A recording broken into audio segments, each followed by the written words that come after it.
One very common use case for KumoRFM is that you want to benchmark it first before decide whether to put it into your production system. So we provide 2 example notebooks to help you benchmark KumoRFM.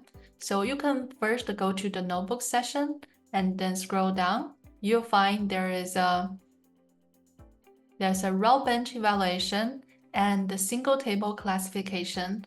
So if you are coming from the traditional machine learning, so you might be very familiar with, okay, I just want to use one table to do the prediction.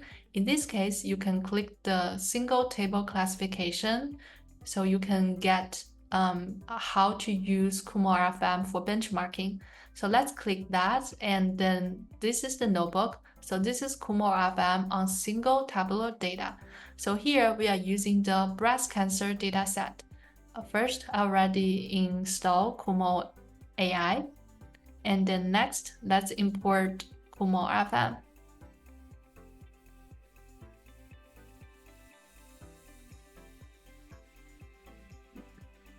And then you generate an API key.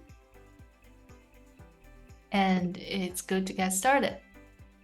And then here, what we do is to import the breast cancer data.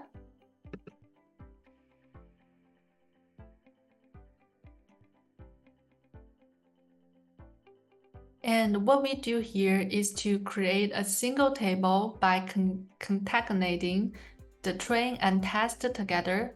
So here, in order to query KumoRFM, we treat the task as a missing value imputation, and we treat the test data as the missing value here.